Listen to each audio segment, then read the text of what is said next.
বিশ্বের সবচেয়ে ক্ষুদ্রতম নদী সম্পর্কে জানতে চাইলে আমাদের প্রথমে বুঝতে হবে নদী বলতে আমরা কি বুঝি।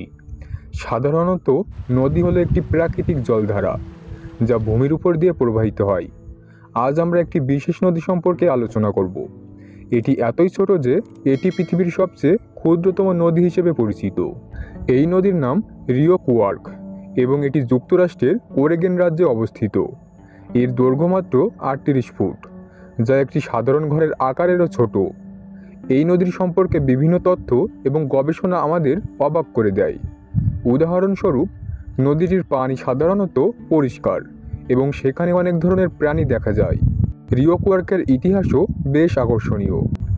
স্থানীয় মানুষের মধ্যেও এটি সম্পর্কে বিভিন্ন কিংবদন্তি প্রচলিত আছে। এই নদী নিয়ে গবেষণা করতে গিয়ে বিজ্ঞানীরা দেখতে পান, যদিও এটি ক্ষুদ্র, কিন্তু এর পরিবেশগত গুরুত্ব অপরিসীম। এখানে ছোট মাছ এবং অন্যান্য জলজ প্রাণী বাস করে, যা এই অঞ্চলের ইকোসিস্টেমের একটি গুরুত্বপূর্ণ অংশ। এই নদীর বিস্ময়কর বিষয় হলো এটি প্রতি বছর নতুন নতুন চ্যালেঞ্জের সম্মুখীন হয়। আবহাওয়া পরিবর্তন এবং মানবিক কার্যক্রমের কারণে নদীর অবস্থান এবং সৃষ্টিতে প্রভাব পড়ে। যদিও এটি ক্ষুদ্র, এর উপর স্থানীয় জীবনের একটি বিশাল প্রভাব রয়েছে। রিও কুয়ার্কের দিকে নজর দিলে বুঝতে পারা যায় প্রকৃতির সৌন্দর্য সব জায়গায় লুকিয়ে আছে। এই নদী আমাদের শেখায় যে আকারের সাথে মানের কোনো সম্পর্ক নেই। প্রকৃতির এই ক্ষুদ্রতম উপহার আমাদের আরও অনেক কিছু শেখায়।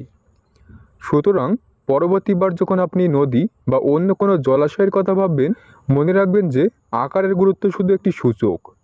প্রকৃতির ছোট ছোট অঙ্গগুলি কখনো কখনো বৃহত্তর অর্থ বহন করে।